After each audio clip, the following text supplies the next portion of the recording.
오늘 하나님께서 우리에게 주신 말씀은 누가복음 7장 31절에서 35절 말씀입니다. 누가복음 7장 31절에서 35절 말씀. 오늘은 반응 없는 이 세대에 반응하는 성도로 삽시다라는 제목으로 함께 은혜를 나누고자 합니다. 오늘 본문은 아니지만 이해를 돕기 위해서 오늘 본문 7장 앞에 29절과 30절을 제가 다시 한번 봉독합니다. 모든 백성과 세리들은 이미 요한의 세례를 받은지라 이 말씀을 듣고 하나님을 의롭다 하되 오직 바리새인과 율법사들은 그 세례를 받지 아니한지라 스스로 하나님의 뜻을 저버리니라. 무슨 의미입니까? 지금 백성들과 세리들은 하나님의 말씀을 듣고 복음을 받아들였어요. 근데 끝까지 하나님의 뜻을 거부하는 자들이 있었다는 것이죠. 바리새인들과 율법사들과 그 당시에 종교 지도자들과 아니면 그 당시에 힘을 갖고 있는 권력을 갖고 있는 자들이었습니다. 하나님께서 예수님을 이 세상에 보내기 앞서 요한을 세상에 보냈어요. 그래서 예수님이 전할 것을 그 길을 넓혀 놓았습니다. 그리고 요한이 전한 그 세례의 회개를 많은 사람들이 받아들였어요. 그리고 또 예수님이 전한 그 생명의 복음을 또 많은 사람들이 받아들였습니다. 그런데 요한과 예수님의 이러한 설교를 듣고도 반응하지 않는 그 바리새인들, 율법지도자들, 그의 많은 사람들, 이들을 그 세대에 무엇으로 표현할까 예수님은 고민을 하셨어요. 그러다 오늘 본문의 시작에서처럼 가라사대 이 세대 사람을 무엇으로 비유할꼬 무엇과 같은 거라고 질문을 던지고 있어요. 뭐라고 이 세대 사람들을 내가 표현하게 됐느냐 하면서 이야기를 시작을 했죠. 이 세대의 의미가 무엇 같습니까? 잘하는 세대를 얘기하는 것은 아니에요. 틀림없이. 그렇죠? 누가복음 11장 29절에서 32절을 보면은 이 세대의 의미가 뭔지를 좀 알 수 있어요. 무리가 모였을 때 예수께서 말씀하시되 이 세대는 악한 세대라. 표적을 고하되 요나의 표적밖에는 보일 것이 없나니 요나가 니느웨 사람에게 표적이 된 것 같이 인자도 이 세대에 그러하리라. 심판 때에 남방 여왕이 일어나 이 세대 사람들을 정죄하리니 이는 솔로몬의 지혜로운 말을 들으려고 땅 끝에서 왔음이오니와 솔로몬보다 더 큰 이가 여기 있으며 심판 때에 니느웨 사람들이 일어나 이 사람들을 정죄하리니 이는 그들이 요나의 전도를 듣고 회개하였으머니와 요나보다 더 큰 이가 여기 있느니라. 그 전에 악하다고 생각하는 요나 시대의 사람들, 솔로몬 시대의 사람들, 그들도 주님의 말씀을 듣고 돌아왔다는 것이에요. 그런데도 돌아오지 않고 끝까지 하나님을 거부했던 그 세대의 사람들, 지금 예수님이 계신 이곳에서 복음을 전하는데도 듣지 않는 세대의 사람들과 동일하다는 얘기를 하고 있어요. 그래서 예수님께서는 이들에 대해서 이 세대 사람들은 바로 불신과 패역한 사람들로 비유를 하고 있는 것입니다. 그래서 이 불신과 패역함으로 가득한 악한 세대에 살고 있던 그 당시의 사람들을 생각하면서 또한 오늘날도 동일하게 진리의 말씀인 하나님의 말씀을 거역하는, 패역이란 뜻이 그런 것이죠. 올바른 길을 거역하는 것, 그게 패역입니다. 패역된 이 시대의 사람들 가운데서 우리 성도들이 어떻게 살아야 될지, 이것을 오늘 함께 나누고자 합니다. 첫 번째, 이 세대의 특징이죠. 불신과 패역으로 어떤 진리의 메시지도 반응하지 않는 세대. 주님은 지금 요한의 세례와 주님의 말씀까지 철저하게 거부한 그 사람들의 특징을 지금 32절에서 표현하고 있어요. 비유컨대 아이들이 장터에 앉아서 불러 가로되 우리가 너희를 향하여 피리를 불어도 너희가 춤추지 않고 우리가 애곡을 하여도 너희가 울지 아니하였다 함과 같도다. 무슨 놀이를 하자 해도 거부하는 모습을 본 것이에요. 장이 서지 않는 날, 장터는 그 당시 아이들한테는 참 놀기 좋은 장소였습니다.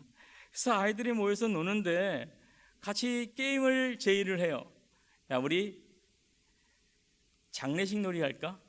애들이 싫어 너무 슬퍼. 그럼 우리 신나는 결혼식 놀이를 할까? 그런데도 반응이 없는 것이에요. 싫다고 또 거절하는 것입니다. 우리가 피리를 불어도 너희가 춤추지 않고, 결혼식에 항상 이 피리를 불었던 것 같아요. 우리가 애곡을 하여도 너희가 울지 않는다. 결혼식 놀이와 장례식 놀이는 서로 완전히 다른, 180도 다른 대조적인 그런 놀이예요. 주님께서는 이 대조적인 놀이를 말씀하시면서 지금 요한과 예수님의 대조적인 사역을 지금 말씀하고 있는 것이에요. 그러면서 요한에 대해서 얘기를 합니다. 요한이 어떤 사역을 했어요? 33절이죠. 떡도 먹지 아니하며 포도도 마시지 아니하며 너희 말에 귀신 들렸다 하더라. 요한의 메시지는 뭐였냐면 한마디로 엄숙하고 장례식 같은 그런 분위기의 메시지입니다. 그래서 그의 삶 역시 그렇게 살았어요. 떡도 먹지 않고 포도주도 마시지 않았다는 것입니다. 그러자 이들은 귀신 들렸다고 했어요. 근데 예수님은 와서 먹고 마시니까 저 사람은 포도주를 탐하는 자다. 그러고 원어적으로 얘기하면 포도주에 잠긴 사람이라고 표현하고 있어요. 술독에 빠졌다는 거죠. 그 세대의 사람들이 세례 요한과 주님을 각각 거절한 이유예요. 그 당시에 유대인들은 금욕적인 세례 요한뿐만 아니라 예수님 잔치의 삶을 이해하고 있는 예수님에 대해서도 거부했어요. 두 분 다 하나님의 사역자로 하나님께서 보낸 분이죠. 대조적인 삶을 살았을 뿐이지만 여기서 요한이 떡도 먹지 않고 포도주도 먹지 않았다는 의미는 우리나라 현실을 마치 본다면은 밥도 먹지 않고 국도 먹지 않았다는 것이에요. 일반적인 주식, 우리가 먹는 주식이 있잖아요. 우리는 밥과 국이 주식이죠. 이 서양은 빵과 그 당시에는 포도주가 주식이었습니다. 이것을 먹지 않고 메뚜기와 석청을 먹고 다녔어요. 왜 그랬습니까? 그는 그만큼 이 상황이 심각하다는 것을 그의 삶을 통해서 보여주고 있는 것이에요. 자기의 금욕적인 삶을 통해서 지금은 따뜻한 밥을 먹고 국을 마실 때가 아니라는 것이에요. 지금이 어떠한 때냐면 하나님의 진노가 임해서 하나님의 진노가 임박해서 곧 이제 심판이 올 터인데 너희가 이렇게 여유 있게 살 그런 순간이 아니라는 것을 지금 보여주기 위해서 그는 그렇게 살아간 것입니다. 회개하고 돌아오라는 것이죠. 세례요한의 첫 외침이 무엇입니까? 회개하라, 천국이 가까이 왔느냐였어요. 그는 그의 삶을 통해서 얼마나 하나님의 심판이 심각한지를 지금 보여주고 있는 것입니다. 물론 세례요한의 이런 모습은 처음으로 이런 방법을 쓴 것은 아니에요. 구약 선지자 중에도 이런 방법을 쓴 분이 참 많지요. 그 중에서도 호세아 같은 경우는 자기의 삶이 찢어지는 고통을 당했죠. 음란한 여인을 택해서 결혼하라 그래서 하나님의 말씀대로 음란한 여인을 택해서 결혼을 했습니다. 항상 바람 펴서 도망가면 또 데려오고 바람 펴서 또 다른 남자에게 잡혀있으면 돈이 없으니까 또 잡혀있는 거죠. 그러면 또 돈을 주고 다시 풀어오고 이런 삶을 통해서 이스라엘 백성들이 타락하고 타락해도 하나님께서 다시 그들을 사랑해서 선지자를 보내고 구원의 손길을 보내고 그들을 속죄하고 사해주고 다시 불러오는 그런 끝까지 사랑하는 끝없는 깊은 사랑을 보여준 것이죠. 이처럼 요한은 자기의 삶의 이런 금욕적인 생활을 통하여서 얼마나 하나님의 심판이 무섭고 두려운지를 지금 보여주고 있는 것이에요. 그의 메시지가 뭐였습니까? 너희가 회개하지 않으면 도끼가 지금 나무 뿌리 위에 지금 기다리고 있다는 것이에요. 당장 회개하지 않으면 이 도끼로 나무 뿌리를 칠 거라는 그런 무서운 예언을 했던 것입니다. 그런데요, 이런 선포를 듣고도 사람들은 요동하지도 않았다는 것이 참으로 신기하죠. 장례식 놀이를 하자 아이들이 나는 싫어했던 것처럼 하나님의 진노가 임박했다 회개해라 말을 듣기를 원치 않았다는 것입니다. 예수님 왔을 때 이들의 반응은 어땠습니까? 34절이죠. 인자는 와서 먹고 마심에 너희 말이 먹기를 탐하며 포도주에 잠긴 사람이라 세리와 죄인들의 친구로다 라고 얘기했습니다. 예수님은 이제 잔치의 분위기로 왔어요. 예수님의 첫 기적이 뭐였습니까? 가나 결혼식에 거기서 물을 포도주로 만든 사건이 예수님의 첫 기적이었잖아요. 이처럼 예수님께서는 오면서부터 잔치 자리에 있었습니다. 먹기를 탐하고 포도주를 잠긴 사람이라고 사람들은 이런 예수님을 비난했어요. 여기서 포도주에 잠긴 사람이라는 의미는 굉장히 심각한 것이에요. 보통 포도주를 한 잔 먹고 그러고 사람들과 어울려 지냈는데 이들은 술독에 빠졌다고 지금 얘기를 하는 것입니다. 그런데 유대 율법에서 이런 표현은 굉장히 심각한 표현입니다. 신명기 21장 20절을 보면 이렇게 되어 있어요. 그 성읍 장로들에게 말하기를 우리의 이 자식은 완악하여 패역하여 우리 말을 순종치 아니하고 방탕하여 술에 잠긴 자라 하거든. 이렇게 되어 있습니다. 이 얘기를 들으면 사람들은 이 자녀를 데려다가 돌로 쳐서 죽였어요. 패역한 자녀의 최고의 경지가 뭐냐면 술에 잠긴 자, 술독에 빠져서 방탕한 자라는 것이에요. 율법을 갖고 있는 이스라엘의 그 세계에서, 율법 밑에 순종하면서 살았던 이스라엘에서는 돌에 맞아 죽어야 되는 그런 위치라는 것이죠. 근데 이들은 지금 예수님에게 이렇게 얘기하는 것이에요. 예수님 같은 사람은 돌로 쳐 죽여야 되는 그런 패역한 무리에 속해 있다라는 얘기를 하는 것입니다. 보통 모욕을 한 것이 아니죠. 거기다가 한술 더 나가죠. 세리와 죄인의 친구다. 세리, 지금의 말하면은 세몬이죠. 요즘 세대는 세몬과 친구면 그래도 괜찮은 친구예요. 그러죠? 세금에 관해서 알아볼 수도 있고 조금 도움을 얻을 수 있고 정보도 얻을 수 있고 좋은 친구입니다. 그런데 그 당시에 세리가 친구라는 의미는 뭐냐면 세리는 동족을 등쳐먹는 정말 사기꾼이었어요. 지난번에도 말씀드렸죠. 욕심 많고 그리고 술 취하고 방탕한 삶을 살아온 사람의 대명사가 바로 그 당시의 세리였습니다. 그리고 죄인들과 동등하게 생각했던 사람이 이 세리예요. 주님을 세리의 친구라고, 같은 부류라고 지금 취급을 하고 있는 것입니다. 완전히 구제불능의 인간들과 어울리고 있는 자가 바로 예수님이라고 얘기하고 있어요. 요한과 달리 예수님은 먹고 마셨습니다. 세리들과 죄인들과 함께 잔치를 하셨어요. 모욕적인 평가를 받긴 했지만 주님은 하나님께서 주신 그 사명을 다하기 위해서 먹고 마신 것이에요.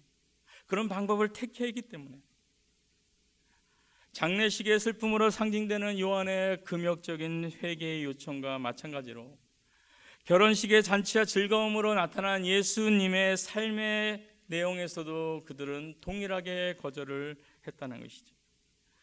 임박한 진노를 피하라고 얘기해도 듣지 않고 이렇게 즐거움에 참여하라 해도 그들은 따라오지 않았다는 것입니다. 이런 복음을 전하는 자가 잘못됐다는 것이 아니에요. 이들이 마음이 완악하다는 것이죠.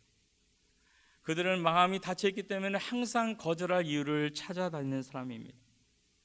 그렇기 때문에 그들은 예수님과 요한을 거부했어요. 그러면 대저주기 때문에 그런 것이냐? 근데 참 신기하게요. 요한의 메시지를 들은 사람들은, 그래서 회개하고 세례를 받은 사람들은 예수님의 복음을 받아들였다는 것이에요.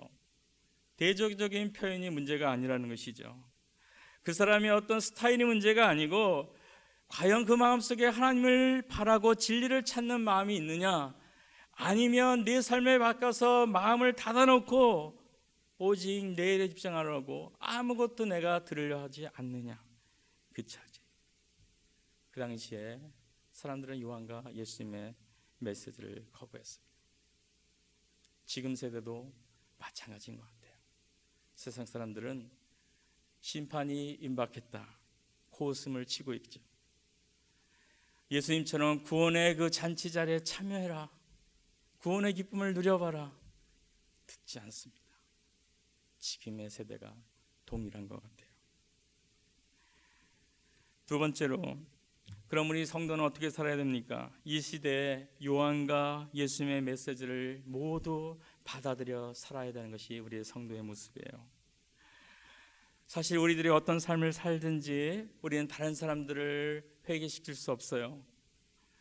우리의 말과 우리의 삶이 일치가 된다 해도요, 그들이 감동을 얻는다 해도 그들은 주님께 돌아가기 참 어려운 세대예요. 왜요? 항상 핑계를 찾기 때문이죠. 예수를 믿지 않는 사람들은 아마 예수님을 모태신앙이 아니고 나중에 믿은 분들은 알 거예요. 그 마음속에 하나님을 거부하는 마음이 있어요. 왠지 그 말씀을 듣기 싫고, 그 말씀이 정말 너무나 따분하고, 그 말씀이 너무 진부하고 별로 믿고 싶지 않은 생각이 드는 그런 말씀일 것입니다. 이것은 느껴봤을 것이에요. 그렇기 때문에 우리 삶이 예수를 믿고 먼저 믿는 우리가 거룩한 삶을 삽니다. 그리고 말씀대로 그 삶 가운데 기쁨이 있게 살아가요. 그래서 주일날 우리 교회를 같이 갑시다 하면은 뭐라고 대답하니까 대부분은 거기는 너처럼 거룩한 사람이나 가는 곳이지, 너처럼 착한 사람이랑 가는 곳이잖아, 이렇게 얘기하겠죠. 그래서 우리가 그래, 그러면 같이 그들과 동일한 삶을 삽니다. 별 차이가 나지 않는 삶을 살아가요. 그러면서 우리 교회 같이 가자 하면 또 뭐라고 합니까? 너 나보다 난 게 뭔데? 하나도 다른 게 없는데 너 교회 가서 뭐하냐? 이런 식으로 얘기를 합니다. 무슨 얘기예요? 결국 이들은 끝까지 진리를 찾으려는 생각이 없는 것이에요. 복음을 전하는 자가, 말씀을 전하는 자가 어떤 모습이라든지 그 모습 때문에 거절하는 게 아니고요, 그들 자체가 말씀을 원치 않기 때문에 거절하는 것이라는 것을 깨달아야 돼요. 제가 이 말씀을 왜 드리냐면은, 복음을 전하려고 노력을 하고 설득을 하려고 노력을 해봤지만 정말 그들이 마음을 열지 않는 것을 보고, 또는 내가 진실하게 내 삶을 살아간 것을 보여주는데도 불구하고 그들이 변화되지 않는 모습을 보면서 실망하는 분들이 많기 때문이에요. 그들의 문제가 아니라는 것이죠. 그들의 마음이 문제인 것이에요. 로마서 8장 7절 8절을 보면 이렇게 되어 있습니다. 육신의 생각은 하나님과 원수가 되나니 이는 하나님의 법에 굴복하지 않을 뿐 아니라 할 수도 없음이라. 육신에 있는 자들은 하나님을 기쁘게 할 수 없느니라. 육신에 속한 자들은 하나님의 영을 받기 전에는 순종할 수 없다는 것이에요. 하려는 노력조차 하지도 않고 할 수도 없다는 것이 이 본문의 의미입니다. 항상 그래서 앞뒤 맞지 않는 비난을 믿는 자들에게 퍼붓는 것이에요. 여기에 우리가 동요하면 안 됩니다.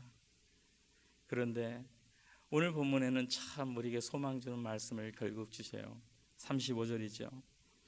지혜는 자기의 모든 자녀로 인하여 옳다함을 받느니라. 완고한 사람들, 완고한 백성의 지도자들이 어떤 말씀에도 어떤 호소에도 무감각하고 무반응하게 대하겠지만, 요한의 메시지나 주님의 메시지를 인정하고 받아들일 하나님의 지혜를 갖고 있는 사람이 있다는 것이에요. 우리는 그들이 말씀만 전하면 튕겨나오는 것 때문에 너무 고통하고, 그러고 때로는 패배의식을 갖고 있지만, 주님이 오늘 주신 말씀은 뭐냐 하면은 그 말씀 가운데서도 그들이 아무리 마음을 닫고 있다 할지라도 결국 그 마음을 열 사람이 그 안에 있다는 것입니다. 지혜는 자기의 모든 자녀를 인하여 옳다함을 받느니라. 하나님의 지혜로운 계획은 요한과 예수님의 삶의 역할을 통한 메시지, 그리고 지혜로운 모든 계획들은 실패하지 않을 거라는 것이죠. 마음이 열려서 그것을 인정하는 하나님의 자녀가 될 자가 있다는 것입니다. 그렇기 때문에 우리가 희망을 갖고 우리가 복음을 전할 수 있는 것이에요. 우리가 복음을 전하다 보면은 장벽에 부닥칠 것 같은 생각이 많이 들 것이에요.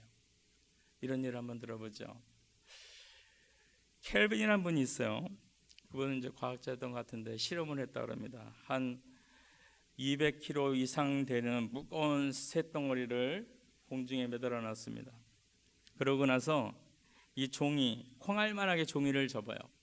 그래서 굉장히 많은 이 콩알만한 종이를 접었습니다. 그래서 이 종이를 던지는 거예요. 생각해 보세요. 콩알만하고 종입니다. 그리고 지금 맡고 있는 것은 한 200kg 이상 되는 무거운 쇳덩어리예요.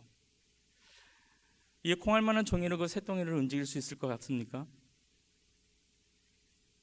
한두 번 던져서는 꿈쩍도 안 하죠. 그런데요, 그분이 실험을 했는데 계속해서 던지니까요, 그 쇳덩어리가 조금씩 움직이기 시작했고요, 그 박자에 맞춰서 계속 던지자 진동을 하기 시작했다고 합니다. 우리들이 세상에서 크리스천다운 삶, 그런 삶을 살고 복음을 전할 때 때로는 무기력하다는 마음이 들 때가 있어요. 마치 커다란 쇳덩어리에 자그마한 종이, 콩알만한 종이를 던지는 것처럼 내 삶의 모습이 아무런 영향을 미치지 못하고 사는 것 같은 생각이 들 때가 있다는 것이죠. 그런데요, 그 삶이 꾸준해질 때 그 쇳덩어리가 움직일 날이 있다는 것이죠. 바로 그런 희망입니다. 주님께서 우리에게 주신 메시지예요.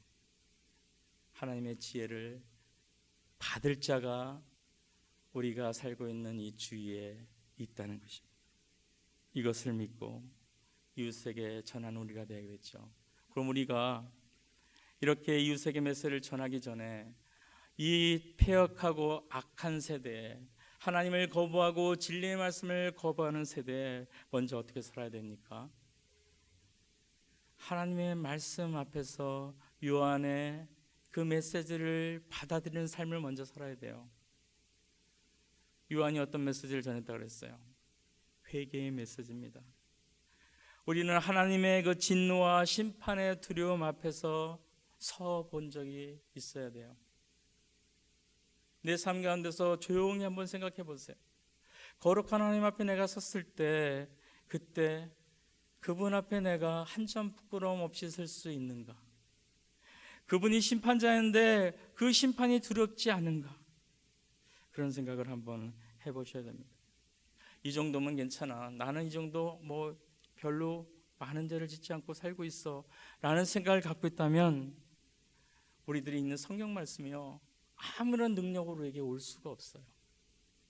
우리가 먼저 깨달아야 할 부분은 뭐냐면, 내가 하나님의 진노 앞에서는 감히 설 수 없는, 부끄러워서 내 죄가 너무나 많아서 두려워서 설 수 없는 존재라는 것을 깨닫지 않는다면, 하나님의 이 말씀과 이 복음이, 우리를 자유케 하는 이 능력의 말씀이 우리에게 워킹하지 않는다는 얘기를 하는 것이에요. 아무리 좋은 약이 있으면 뭐합니까? 내 스스로 건강하다 생각하고 몸은 엉망이 돼 있는데도 약을 먹지 않으면 날 수 없는 것처럼, 하나님의 말씀이 귀한 것이지만 내 스스로 나는 괜찮아, 나는 필요 없어라고 생각하면, 이거는 다른 사람한테 필요한 말씀이라 하고 있으면은 그 말씀은 나한테 작용하지 않는다는 것이에요. 우리는 언젠가 하나님 앞에 1대1로 서야 될 때가 와요. 이 세상에 태어난 모든 인생은 하나님과 혼자 그 앞에 서야 될 날이 온다는 것입니다. 그때 틀림없이 물으실 거예요. 너 뭐하고 살고 왔니? 아니면 내가 너에게 준 모든 것을 가지고 뭐 했니? 탤런트, 물질, 권력, 아니면 인간관계들, 이런 거 가지고 뭐를 했냐는 질문을 틀림없이 던질 것입니다.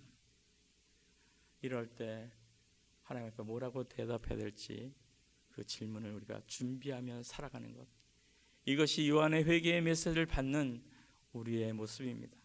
심판의 하나님을 기억하면서 경건한 삶을 추구하는 삶, 이것이 바로 그 메시지를 받는 사람의 모습이에요. 두 번째 하나가 더 있죠. 주님 우리에게 새로운 기쁨을, 새로운 삶을 주려고 베들레헴에 오셨어요. 그리고 주님은 아까 말씀한 것처럼 죄인과 더불어서 잔치를 했습니다. 그 자리에 한번 가보자고 생각하시는 분이 있어요. 말씀을 들으면서 나도 예수님처럼 저렇게 세리들과 죄인들과 함께 그 자리에서 식탁의 대화를 해보고 싶다라는 생각을 해본 적이 있어요. 주님은 그 자리에 있었습니다. 근데 우리는 그런 생각 안 하잖아요. 세리들은, 죄인들은, 창기들은 나하고는 레벨이 다른 사람이에요. 근데 주님은 왜 그들을 만난 것입니까? 주님이 가는 곳에 우리가 있어야 돼요. 그것이 잔치자리입니다. 낮아진 곳에. 그리고 주님은 죄인된 우리는 우리의 죄의 경중을 따지죠. 우리는 그래도 세리나 창기들이나 그런 방탕한 사람하고는 좀 다른 레벨이지. 하지만 그렇지 않아요. 우리도 하나님 앞에 서면은 살아날 수 없는 존재입니다. 그런데 주님이 사랑해 준 거예요. 세리와 창기를 사랑한 것처럼 우리를 사랑해 줬기 때문에 우리가 주님께 가고 그 잔치에 참여할 수 있는 것이에요. 주님의 잔치자리 한번 나가보려고 생각을 해보세요. 거기는 기쁨밖에 없습니다. 모든 문제가 다 해결됐어요. 우리의 죄가 해결됐습니다. 기쁜 자리예요. 주님과 함께 먹고 마시고 주님과 함께 살아가는 그런 삶, 이것이 주님께서 오신 그 목적에 우리가 응답하는 방법입니다. 진정으로 요한의 그 회개의 세례를 우리가 생각하고 하나님 앞에서 정말 나는 소망이 없는 자라는 것을 깨달은 자가 진정으로 예수님의 그 사랑의 메시지와 사랑의 잔치자리의 초대에 기쁨으로 참여할 수 있는 것이에요. 그렇기 때문에 우리가 진정으로 정상적인 크리스찬이라면, 우리가 이런 요한의 메시지와 예수님의 복음을 들은 자라면 우리는 정말 삶 가운데 기쁨으로 가득 차야 돼요. 감사함으로 넘쳐야 됩니다. 주일날 와서 한숨 쉬고 있으면 안 되는 것이에요. 우리의 삶 가운데 나는 절망적이야 라고 이런 말을 해서도 안 되는 것입니다. 왜요? 예수님이 모든 것을 다 짊어지시고 십자가에서 죽으셨어요. 우리의 절망까지도, 우리의 수치까지도, 우리의 약함까지도 다 짊어지시고 주님은 돌아가셨고 부활하신 것이죠. 우리는 이 부활의 기쁨을 가지고 살아야 돼요. 주일은 주님이 부활하신 날을 기념하는 날이에요. 원래 유대인의 축제일은 언제입니까? 유대인의 예배일은 안식일 토요일이었어요. 그런데 예수님이 주일날 부활했기 때문에 크리스찬들은 주일을 중요한 하나님의 예배드린 날로 바꿨습니다. 부활의 주님을 기념하는 주일, 여기에는 기쁨이 넘치는 날이 되어야 돼요. 요한의 세례를 받아들인 자, 회개하고 주님 앞에 돌아온 자, 그리고 예수님의 복음을 기쁨으로 받는 자가 이 축제에 들어갈 자격이 있는 것입니다. 말씀을 정리합니다. 우리가 살아가는 세대는 주님의 심판의 때가 올 것이니 죄의 자리에서 회개하라 말씀이 선포되어도 끔찍하지 않는 세대예요. 그리고 이곳에 참 기쁨과 소망이 있으니까 예수 그리스도의 복음을 듣고 진정한 참 자유와 평화를 누리라고 외쳐도 꼼짝하지 않는 그런 세대입니다. 이런 세대에 우리들이 먼저 해야 되는 뭐예요? 요한의 회개의 메시지를 신실하게 우리가 받아들이고 거룩한 삶을 살아가려고 노력하는 것이고, 우리의 죄 때문에 예수 그리스도의 그 구원의 은혜가 너무 감격스러워서 부활의 주님과 함께 잔치의 자리에 항상 있는 것이 우리의 모습이 되어야 됩니다. 이런 삶의 모습, 우리에서 역동적으로 일어나는 그 기뻐하는 모습, 감사하는 모습, 찬양이 넘치는 모습, 이런 모습을 통해서 우리는 주위에 주의 복음을 전할 수가 있게 되는 것이에요. 바라기는 요한의 세례의 메시지, 예수 그리스도의 복음을 듣고 정말 하나님께서 기뻐하시는 이런 기쁨과 감사와 평강이 넘치는 우리 모든 성도들이 되길 바랍니다. 우리 함께 기도하겠습니다.